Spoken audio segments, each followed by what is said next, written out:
का सिलेबस का है हायर एजुकेशन में। Basic sociological concept and institution. तो देखिए ये पूरा जो सिलेबस है हायर का, उच्चतर शिक्षा सेवा चयन आयोग जो सिलेबस जारी किया है, उस सिलेबस में कुल 10 यूनिट है। 10 यूनिट है, 10 यूनिट लास्ट तक देखेंगे तो 10 यूनिट है contemporary debates in sociology.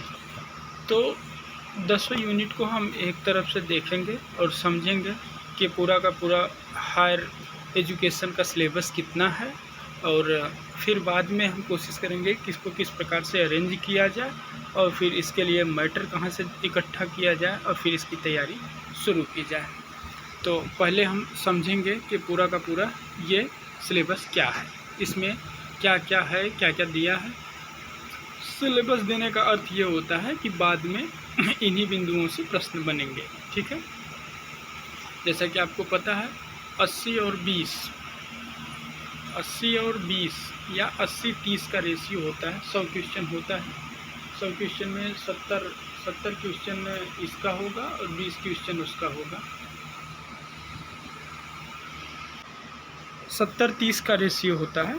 70 question आपके सब्जेक्ट से होते हैं और फिर 30 क्वेश्चन जीएस के होते हैं। तो ये जो 10 यूनिट दी गई है, इसमें से आपका 70 प्रश्न रहेगा।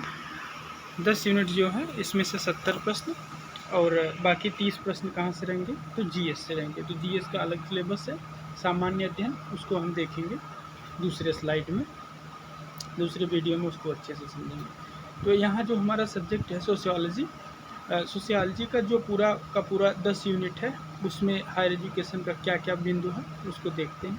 तो पहली यूनिट कहती है कि basic sociological concept and institution. Basic sociological concept में क्या क्या है? सोशियोलॉजी, समाजशास्त्र का डिफिनीशन, नेचर एंड स्कोप, परिभाषा, प्रकृति क्षेत्र, ठीक है। Sociological concept, sociological perspective. Sociological concept क्या होता है? सोशियोलॉजिकल पर्सपेक्टिव, ठीक है। Basic concept community, basic concept में क्या है? Community, institution, association, culture, custom, norms and values. Social structure, meaning of social structure, status and rule. Social group, primary, secondary, formal, informal, in group, out group, reference group, ठीक है। Social institution में क्या क्या होगा? जो सामाजिक संस्थाएं जिसको कहते हैं marriage, family, kinship, economy, polity, religion, education. Social stratification में क्या क्या है? Social differentiation, hierarchy and inequality, exclusion, forms of stratification, caste, class, gender and ethnicity, theories of social stratification, social mobility, meaning and types, socialisation, meaning, agencies and theories, social change and its types, evolution, diffusion, progress, revolution, transformation, theories of social change, social reform and social movement. ये आपकी first unit थी। First unit में ये था कि basic sociological concept क्या है। Basic sociological concept में ये सारे आपके कंसेप्ट हैं कि समाजशास्त्र क्या है, उसका विषय क्षेत्र क्या है, अध्ययन क्षेत्र क्या है, ठीक है। समाजशास्त्र की परिभाषा क्या है, प्रकृति क्या है, फिर उसके बाद समाजशास्त्र की बेसिक कंसेप्ट क्या है, जिसमें आपका पूरा दिया हुआ है कि समाज है, समुदाय है, ठीक है। समाज, समुदाय, समूह, संस्कृति, फिर स्तरीकरण, ठीक है, विवाह, परिवार, नातेदारी, ये सारे के सारे जो बेसिक कंसेप्ट हैं सोशियोलॉजी के, वो आपका फर्स्ट यूनिट में ये सारे कवर हो जाते हैं। हम अभी लास्ट में चर्चा करेंगे कि इसको कहाँ से तैयार करें, पूरी तैयारी कैसे करें, इसके विषय में अभी हम बाद में पूरे यूनिट कवर हो जाएगी, तो फिर हम इसको फिर से अपने हिसाब से अरेंज करेंगे ताकि समझने, पढ़ने, याद रखने में हमको आसानी हो। दूसरी यूनिट कहती है sociological theories and perspective. Sociological theories and perspective में क्या है? देखिए ये क्या है कि जब पहले आप कोई सब्जेक्ट पढ़ना शुरू करते हैं तो उसमें आप पहले उसको समझते हैं कि वो सब्जेक्ट क्या है। जैसे what is a sociology, what is a sociology में आपने डिफिनेशन को देखा, नेचर को देखा, स्कोप को देखा, ठीक है। डिफिनेशन, नेचर, स्कोप, इसको देखने के बाद फिर आपने देखा कि उसके बेसिक कंसेप्ट क्या हैं, किसका अध्ययन कर रहा है वो बेसिक कंसेप्ट को समझ लिए। अब क्या है? Sociological theories and perspective.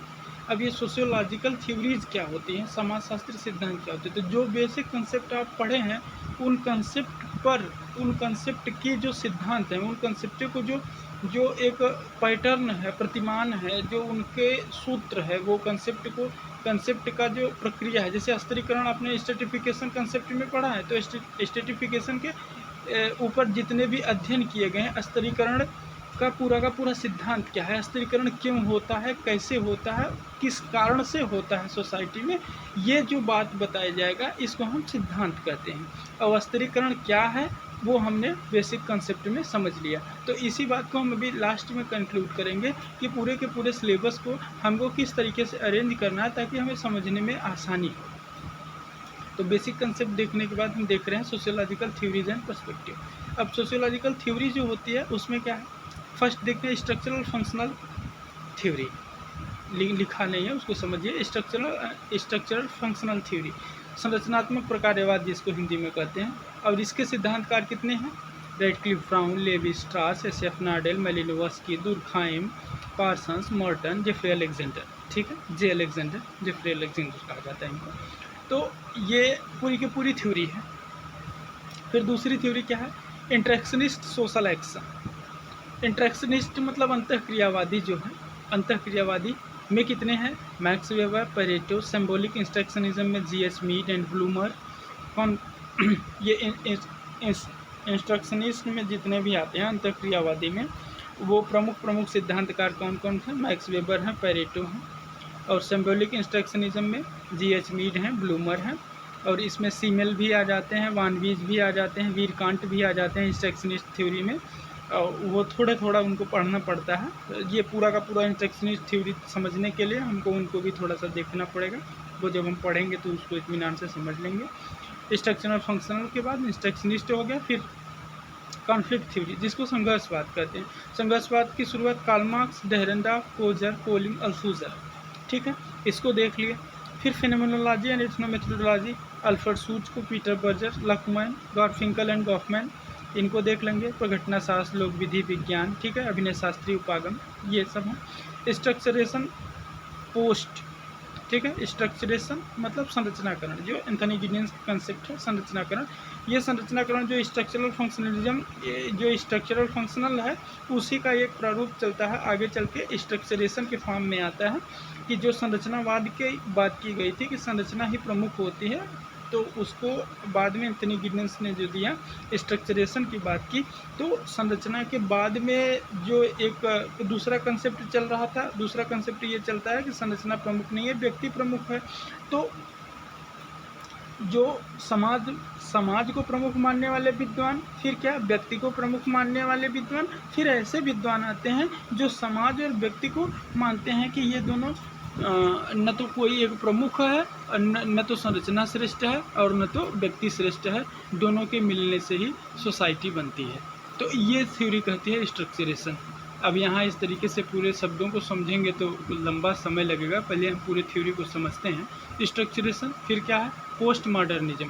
Post modernism का मतलब उत्तराधुनिकतावाद है। पोस्ट स्ट्रक्चरलिज्म मतलब जो संरचनावाद वहाँ आप पढ़े थे, स्ट्रक्चरल अपने लेविस स्ट्रास, जब लेविस स्ट्रास पढ़ेंगे तो उसमें संरचनावाद पढ़ेंगे, उसी का ये है post structuralism. And post colonialism, colonialism का मतलब ये है उत्तर उपनिवेशवाद। उत्तर उपनिवेशवाद का कंसेप्ट क्या है, उपनिवेशवाद कब चला था, तो 18वीं शताब्दी में, 17वीं-18वीं शताब्दी का जो दशक था वो क्या था, पोस्ट कॉलोनियलिज्म उत्तर उपनिवेशवाद था। उत्तर उपनिवेशवाद के बाद पोस्ट कॉलोनियलिज्म आता है, और उसके बाद उसमें जो सिद्धांतकार हैं उन सिद्धांतकारों को हम समझेंगे कि बोर्दियू क्या कहते हैं, हैबरमास क्या कहते हैं, गिडेंस क्या कहते हैं, दरिदा, फुकाल्ट। अब यहाँ हमको देखना है post modernism, post structuralism and post colonialism का मतलब ये है कि जो आधुनिकता के बाद जितने भी कंसेप्ट पैदा हुए हैं, उत्तर आधुनिकतावाद, उत्तर संरचनावाद या उत्तर उपनिवेशवाद, इन सब के जो विद्वान हैं, इन विद्वानों में बोर्दियू हैं, दरिदा हैं, हैबरमास हैं, गिडेंस हैं, फुकाल्ट हैं, और फिर उसके बाद जेम्सन हैं, डेविड हार्वे हैं, मैल्कम वाटर्स हैं, और फिर आधुनिकता में ही हम जिगमुंड बोमेन को, उल्रिच बेक को, ये सारे के सारे सिद्धांतकारों को हमको यहाँ समझना पड़ेगा, जबकि यहाँ दिया नहीं है, ठीक है। गिडेंस तक का दिया है, उल्ड्रिच बैक, जिगमंड बोमैन, फिर डेविड हार्वे, मैल्कम वाटर्स, ये सारे सिद्धांतकार नहीं दिए। मार्शल मैक्लुहान, रॉबर्ट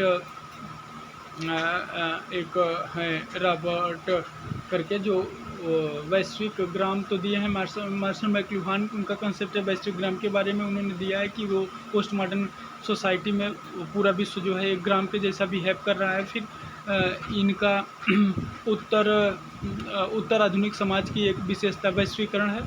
तो वैश्वीकरण के विषय में जो भी सिद्धांतकार हैं उनको हमें समझना होगा। यहाँ दिया नहीं हुआ है, लेकिन हमको उस चीज़ों को ध्यान में रखना है, वहाँ से प्रश्न बनते हैं, ठीक है। अगली यूनिट देखते हैं, research methodology, methods and technique.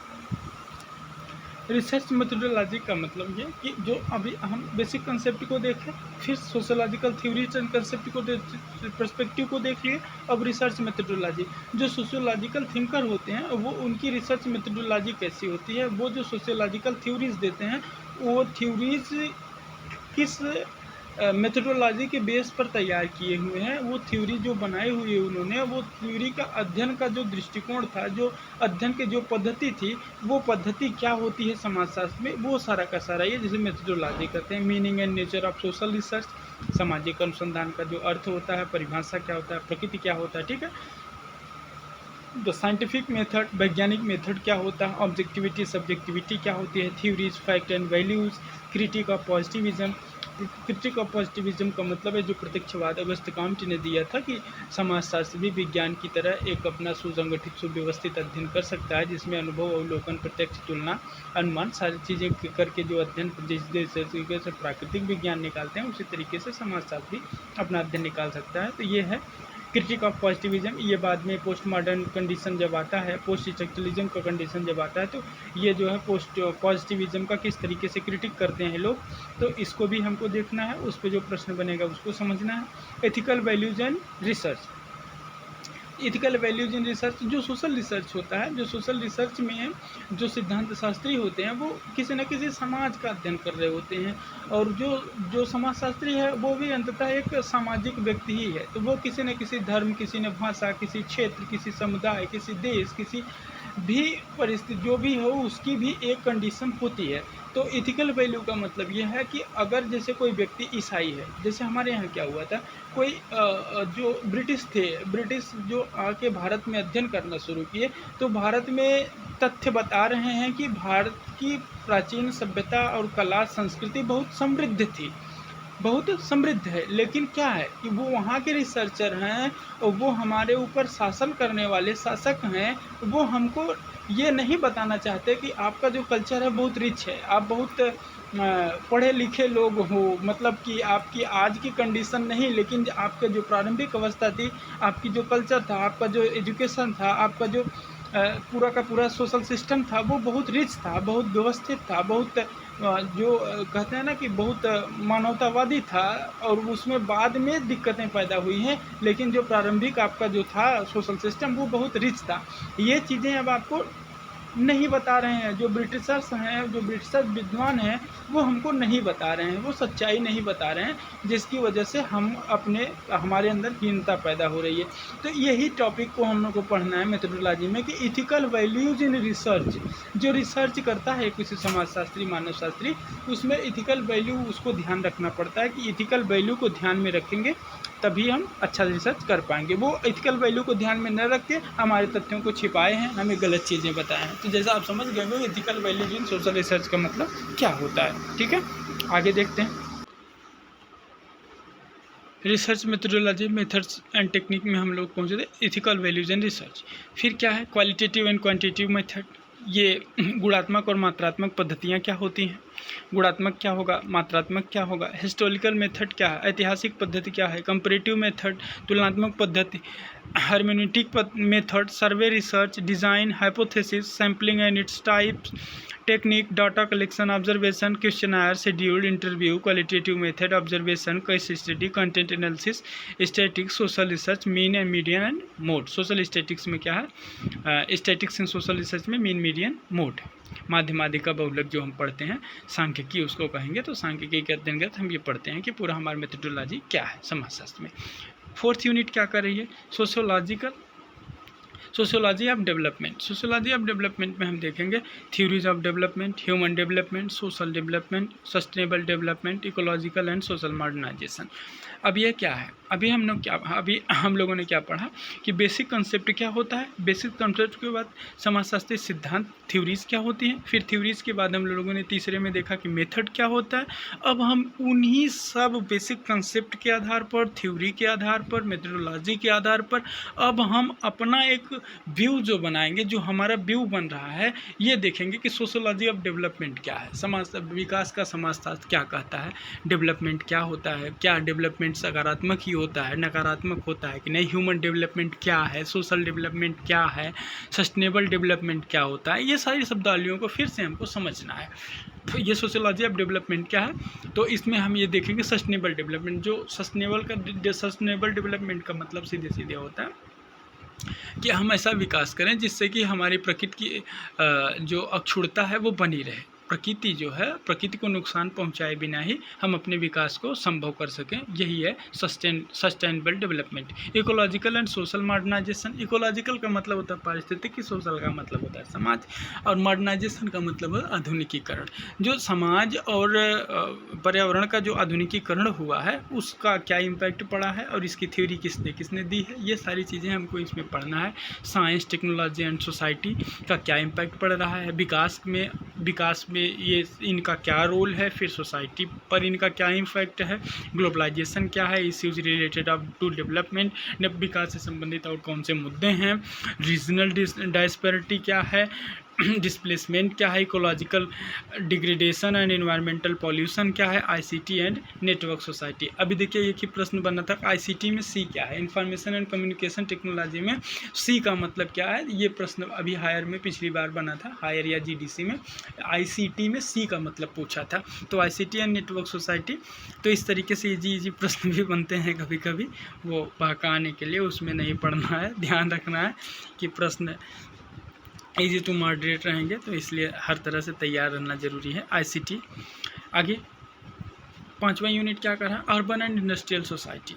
अब देखिए अर्बन एंड इंडस्ट्रियल सोसाइटी का मतलब यह है कि जो आप समुदाय वाला चैप्टर जब पढ़ते हैं तो उसमें हम पढ़ते हैं समुदाय के प्राथमिक अवधारणा, जो कंसेप्ट हम सोशियोलॉजी में पढ़ेंगे उसमें समाज के बाद समुदाय आता है। तो समुदाय का मतलब ही होता है कि निश्चित भूभाग, कोई भी समूह, जब समूह में निश्चित भूभाग जुड़ जाता है तो वो समुदाय हो जाता है। तो जब समुदाय निश्चित भूभाग के तहत रहने लगता है, एक निश्चित क्षेत्र में रहने लगता है, उसमें सामुदायिक भावना आ जाती है, तो वो पूरा का पूरा समुदाय कहलाता है। तो समुदाय की जो सबसे व्यवस्थित, सबसे सटीक उदाहरण है समुदाय का, उसे हम जनजाति मानते हैं, जनजाति समुदाय, क्योंकि वो क्या है, उनका कल्चर एक है, ठीक है, उनका कल्चर एक है और उनमें हम की भावना भी है, फिर उसके बाद वो एक ही देवी देवता को मानने वाले लोग हैं, ठीक है, उनकी पूजा पद्धति, धर्म पद्धति, सब कुछ उनका एक ही है और ये एक रीजन में रह रहे हैं। तो समुदाय का सबसे परफेक्ट डेफिनेशन में जब हम सबसे परफेक्ट एग्जांपल लेते हैं तो उसका एग्जांपल हमको जनजाति मिलता है। जनजाति के बाद सेकेंडरी एग्जांपल में हमारा ये मिलता है, गांव मिलता है। गांव के बाद क्या है हमारा इंडस्ट्रियल डेवलपमेंट की वजह से उपजे हुए क्या है ये शहर। तो क्या कहेंगे, urban and industrial society. Industrial society में क्या है, अर्बनाइजेशन आया है। तो अर्बन एंड इंडस्ट्रियल सोसाइटी को हम देखेंगे कि ये मॉडर्नाइजेशन की क्या है, मॉडर्नाइजेशन एंड पोस्ट मॉडर्नाइजेशन की एक विशेषता है। तो इसमें हम अर्बन को देखेंगे कि शहर क्या है, फिर इंडस्ट्रियलाइजेशन का उस पर इम्पैक्ट क्या पड़ा है, इसको देख लेंगे। फिर छठी यूनिट है ट्राइबल एंड रूरल सोसाइटी, ये हम कम्युनिटी वाले में ही दोनों देख लेंगे। फिर crime, population and gender issues. अब देखना है कि ये सोशल मुद्दे कैसे हैं। अभी हम चौथे यूनिट में पढ़े थे, चौथा यूनिट सोशियोलॉजी ऑफ डेवलपमेंट में ही। अब देखिए ये एक तरीके से देखा जाए तो जो विकास का समाजशास्त्र है उसी में है। अर्बन एंड इंडस्ट्रियल सोसाइटी को पढ़ेंगे, ट्राइबल एंड रूरल सोसाइटी को पढ़ेंगे, क्योंकि ट्राइबल एंड रूरल सोसाइटी से अर्बन एंड इंडस्ट्रियल सोसाइटी तक पहुँचने की जो प्रक्रिया है यही तो डेवलपमेंट है। डेवलपमेंट तो यही है। तो वो अभी हम डेवलपमेंट ऑफ सोशियोलॉजिकल डेवलपमेंट जब हम देखे थे तो वो ये यही सारी चीज़ें उसी के सब पार्ट करके अलग अलग किया। Crime, population and gender issues, ये crime, population and gender issues पैदा क्यों हुए, क्योंकि हमको डेवलपमेंट का भूत चढ़ा हुआ है। हमको डेवलपमेंट जब चाहिए, जब डेवलपमेंट का हम किसी स्तर पर डेवलपमेंट करेंगे तो फिर जो पुरानी संस्थाएं टूटती हैं तो नई संस्थाएं जब भी बनती हैं तो कुछ इश्यूज़ मुद्दे आते हैं, जिसमें क्या कहेंगे कि क्राइम का, जनसंख्या का, जेंडर का, इश्यूज़ का। अब देखिए इसका यह मतलब मैं गलत बोल गया कि विकास के भूत तो इसलिए कहेंगे क्योंकि प्रकृति का जो क्षरण, पॉल्यूशन के सेंस में कहेंगे। बाकी जो सोसाइटी है, सोसाइटी में डेवलपमेंट के नाम पर अच्छी चीज़ें भी होती हैं, गलत चीज़ें भी होती हैं। इसकी हम इस तरीके से कह के सही से साबित नहीं कर सकते कि हमेशा समाज में जो परिवर्तन हो रहा है या जो समाज का परिवर्तन है, जो हम डेवलपमेंट कर रहे हैं, वो नकारात्मक ही है, ऐसा कुछ नहीं है। लेकिन हाँ, ये बात सही है कि राजतंत्र भले ही बुरा रहा हो, ये समझने के लिए समझिएगा कंसेप्ट को कि राजतंत्र भले ही बुरा रहा हो, लेकिन अब हम राजतंत्र से जब लोकतंत्र में आएंगे तो जो पुरानी समस्याएं, राजतंत्र की जो समस्याएं थी वो तो ज़रूर ख़त्म हो जाएंगी, लेकिन लोकतंत्र की अपनी अलग समस्याएं हैं जो हमको अब आगे देखना पड़ रहा है, देख रहे हैं, झेल रहे हैं। तो हर सिस्टम का जो एक आइडियोलॉजी होगी, जो एक हमारा दर्शन होगा, जो विकास, सोशल डेवलपमेंट हम करेंगे, उस डेवलपमेंट में हमको एक अलग, जैसे स्वतंत्रता नहीं थी तो हमारे ऊपर निगेटिव इम्पैक्ट पड़ रहे थे। फिर उसके बाद जब हमको स्वतंत्रता मिली तो फिर स्वतंत्रता मिलने के बाद स्वतंत्रता में से भी निगेटिविटी निकल रही है। तो इसी चीज़ को यहाँ हमको पढ़ना है, crime, population and gender issues को, कि ये जेंडर इश्यूज़ क्या हैं, पहले कैसे थे, अब कैसे हैं, इनका कैसा स्वरूप है। फिर 8वां क्या है, इन्वायरमेंट एंड सोसाइटी। अब इसी चीज़ को हम डेवलपमेंट से ही जोड़ के देखेंगे कि हमारा जो भी इन्वायरमेंट था पहले कैसा था, अब कैसा है। तो सबसे ज़्यादा जो नकारात्मक प्रभाव पड़ा है किसी भी चीज़ पे तो इकोलॉजी एंड इन्वायरमेंट पर, जो भी इसमें क्या है, सकारात्मकता नाम की कोई भी चीज़ नहीं है। इन्वायरमेंट और इकोलॉजी निगेटिविटी ही बढ़ी है, उसमें कुछ पॉजिटिविटी नहीं आई है डेवलपमेंट को लेकर के, ठीक है, डेवलपमेंट के द्वारा। फिर क्या है, इंडियन सोशोलॉजिकल पर्सपेक्टिव। अब हमारा जो 9वां यूनिट है और 10वां, कंटेम्प्रेरी डिबेट्स इन सोशियोलॉजी। जो 9वां यूनिट है, 9वां यूनिट सबसे इम्पॉर्टेंट है। 9वां यूनिट में यह है कि हमारा जो भारतीय समाजशास्त्र है उसमें देखिए लास्ट वाली लाइन लिखेंगे कि sociology in India and sociology for India and indigenisation of sociology. तो ये जो सोशियोलॉजी इन इंडिया है, भारत में समाजशास्त्र, भारत के लिए समाजशास्त्र और समाजशास्त्र का भारतीयकरण, ये 3 कंसेप्ट कैसे कैसे हैं। और फिर हमको देखना है कि conceptualization in Indian society, cultural diversity, regional linguistic, regional tribal, religious and tribal, Indological, textual perspective, G S Ghurye, Louis Dumas, structural function perspective, Marxism perspective, subaltern perspective, subaltern में B R Ambedkar, David Hardiman, ठीक है। अब 10वीं unit क्या है, contemporary debates in sociology, debate on tradition and modernity in India, issues nation building, fundamentalism, secularism, pluralism and national building, nation building, democracy, citizenship and civil society, ethnicity and identity, challenge of LPG, contemporary movement in India. LPG का मतलब ये नहीं, LPG gas नहीं है यहाँ। Challenge of LPG का मतलब है लिबरलाइजेशन, प्राइवेटाइजेशन एंड ग्लोबलाइजेशन। तो ये प्रश्न भी बनता है आपसे कि जो ये हमारा चैलेंज ऑफ एलपीजी का मतलब यह है कि जो एलपीजी आया है हमारे यहाँ तो उसकी चुनौतियाँ कौन कौन सी हैं, हमारे सोशल और इकोनॉमिकल इम्पैक्ट एलपीजी के क्या पड़े हैं हमारी सोसाइटी पर, हमारी अर्थव्यवस्था पर, ठीक है। तो ये सारी चीज़ों को हमको देखना है कि एलपीजी क्या है, लिबरलाइजेशन क्या है, प्राइवेटाइजेशन क्या है, ग्लोबलाइजेशन क्या है, सारी की सारी चीज़ों को समझना है। एलपीजी गैस नहीं है, ये अलग चीज़ है। और ये प्रश्न बनता है कि ये एलपीजी औपचारिक रूप से भारत में कब शुरुआत हुई इसकी, तो ये इसकी शुरुआत हुई है 1991 में। तो सिलेबस को अभी हम ऐसे सिंपल में परिचय दिए हैं आपको, 10 यूनिट में सिलेबस है और 10 यूनिट के सिलेबस को अभी एक एक करके हम इसको अपने हिसाब से अरेंज करके फिर अगली क्लास में हम अच्छे से समझेंगे, ठीक है।